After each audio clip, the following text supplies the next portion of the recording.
अस्सलाम वालेकुम, welcome back to my channel V M tour Fatima. Hope so कि आप सब लोग ठीक होंगे। पिछली वीडियो में हमने डिस्कस किया था कि वीडियो वाली जीमेल आप किस तरह से लॉगिन कर सकते हैं, किस तरह से आपका वाइवा होता है, कहाँ पर आपके वाइवा की डेट आती है और कब तक आपके वाइवा की डेट आ जाएगी। ये सारी चीज़ें लास्ट वीडियो में मैं आपको बता चुकी हूँ। अगर किसी ने वो वीडियो नहीं देखी तो आप चैनल को स्क्रॉल करके चैनल पे जाके उसको डिटेल से देख सकते हैं। आज की वीडियो में हम डिस्कस करेंगे कि सुपरवाइज़र आपसे कौन कौन से क्वेश्चंस पूछते हैं, किस तरह से आपने रिस्पॉन्ड करना है। तो चलिए वीडियो को स्टार्ट करते हैं। सबसे पहले आपसे एक छोटी सी गुजारिश है, अगर आप चैनल पर न्यू हैं और आप CS 619 के या फिर VU के स्टूडेंट्स हैं तो भी आपके लिए चैनल हेल्पफुल रहेगा इंशाल्लाह। तो चैनल को सब्सक्राइब कर दें। जन आपका वाइवा होता है जिस टाइम पे होता है उससे तकरीबन 1-2 दिन पहले आपने सुपरवाइज़र को मैसेज कर देना होता है। अपनी जो आपकी टीम ID है उस पर लॉगिन करके आपने बता देना होता है कि मैं फ़लाँ हूँ। यानी कि आपकी ID और आपका नेम तो आ रहा होता है तो उनको वैसे भी पता चल ही जाता है, लेकिन उन्होंने ईमेल में मेंशन किया होता है कि हमें बताएं, ताकि जैसे ही आप उनको सुपरवाइज़र को टीम पे मैसेज करते हैं तो वो आप लोगों को ऐड कर देते हैं। ठीक है, तो सबसे पहले काम आपने अपने सुपरवाइज़र को 1-2 दिन पहले मैसेज कर देना, बता देना है कि मैं फ़लाँ हूँ, फ़लाँ दिन मेरा वाइवा ये वो। ठीक है, अब नेक्स्ट काम क्या होता है, जिस दिन आपका वाइवा है उससे आधा घंटा पहले कोशिश करें कि ज़्यादा टाइम पहले यानी कि 1 घंटा पहले आप एक्टिव रहें। तो आधा घंटा पहले आपने जो है वो सारी चीज़ें प्रॉपर चेक कर लेनी है कि माइक वगैरह ठीक से काम करे, आपके ठीक से वर्क करे आपका लैपटॉप और कोई गड़बड़ तो नहीं है। ठीक है, इंटरनेट वगैरह भी ठीक से चेक कर लेना। अब अगला काम क्या है कि आपने 10 से 15 मिनट पहले सुपरवाइज़र को टीम पे जाके मैसेज करना है कि सर आज मेरा इस टाइम पे वाइवा है। ठीक है, फिर जैसे ही आपके वाइवा का टाइम, फॉर एग्जांपल आपका 11 बजे वाइवा है, तो जैसे ही वाइवा होने वाला हो यानी कि 11 होने वाले हों 1-2 मिनट पहले, तो आपने या फिक्स 11 बजे ही, ठीक है, 1-2 मिनट पहले इससे कुछ नहीं होता, तो आपने उसी टाइम पर आपने एक्टिव रहना है। आपने सुपरवाइज़र को मैसेज करना है कि सर मैं आपको कॉल करूं, मेरा वाइवा है। तो अगर वो लोग कहें कि सुपरवाइज़र मोस्टली कह देते हैं कि जी बेटा कॉल करें, तो अगर वो आपको कहें कि आप कॉल करें तो आप कर दें। अगर वो आपको बोलें कि ठीक है वेट करें, क्योंकि काफ़ी दफ़ा ऐसे भी बोलते हैं सुपरवाइज़र कि आप वेट करें, किसी और स्टूडेंट का वो वाइवा ले रहे होते हैं तो किसी वजह से वो लेट हो गया होता है, तो वो कहते हैं कि आप थोड़ा वेट करें, मैं ख़ुद कॉल करता हूँ। ठीक है, तो आपने इंटरनेट ऑन ही रखना है। अगर ऐसा वो बोलते हैं कि थोड़ी देर में मैं ख़ुद कॉल करता हूँ तो या करती हूँ, जो भी आपके सुपरवाइज़र मेल या फीमेल हैं, तो वो क्या करेंगे कि 5-10 मिनट बाद आपको ख़ुद कॉल करेंगे। ठीक है, कॉल करने के बाद सबसे पहले आपने कॉल अटेंड करनी है। तो सर की जो सुपरवाइज़र है उनकी वीडियो आपके साथ नहीं आपको शो हो रही होती है, उनकी जस्ट ऑडियो आपको आ रही होती है, लेकिन आपकी वीडियो उनको शो हो रही होती है।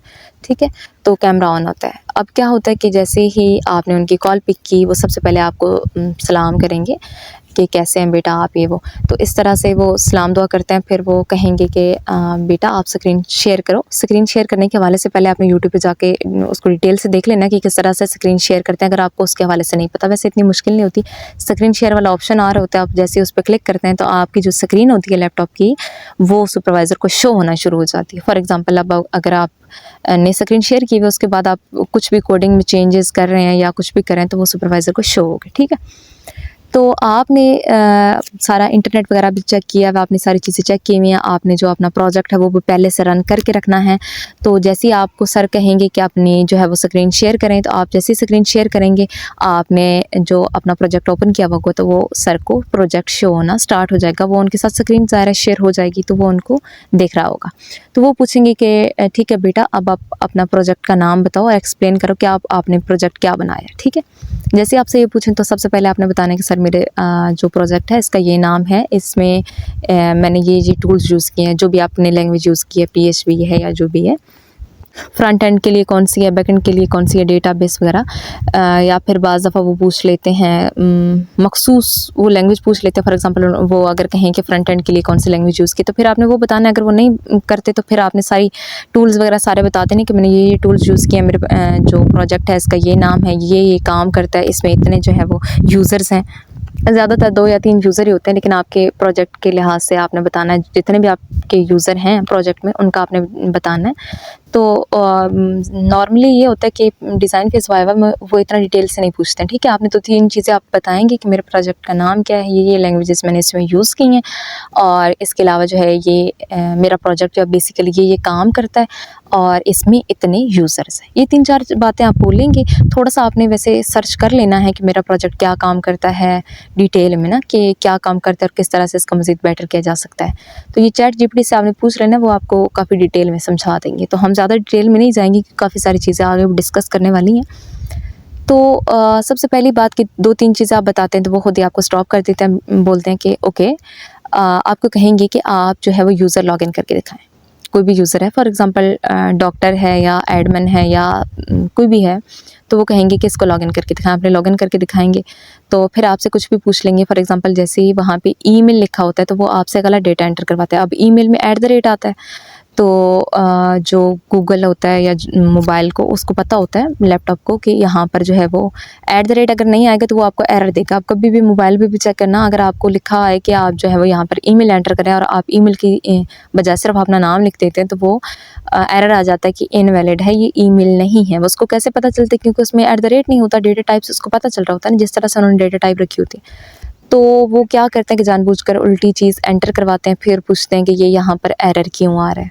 ठीक है, तो सबसे पहली चीज़ ये है, ज़रूरी नहीं है ईमेल के हवाले से, हो सकता है आपको नाम या पासवर्ड भी आपको उनको पता होता है, तो ज़ाहिर है वो इतना एजुकेटेड होते हैं तो उनको पता होता है, तो वो आपसे जानबूझकर गलत चीज़ एंटर करवा के पूछते हैं कि ये बताएं एरर क्यों आ रहा है। अब इससे नेक्स्ट चीज़ क्या होती है, वो नेविगेशन बार के बारे में पूछते हैं।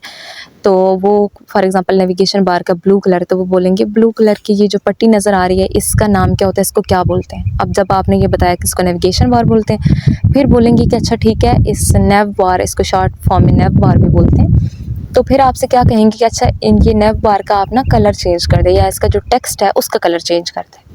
तो आपको एक तो कलर चेंज करना आना चाहिए। नेक्स्ट आपसे क्वेश्चन क्या होता है कि आप जो है वो कोई भी बटन बना होता है, जैसे सबमिट का बटन होता है, लॉगिन का बटन होता है, रजिस्टर का बटन होता है, जो एंड पे होता है ना, उसको बटन कहते हैं।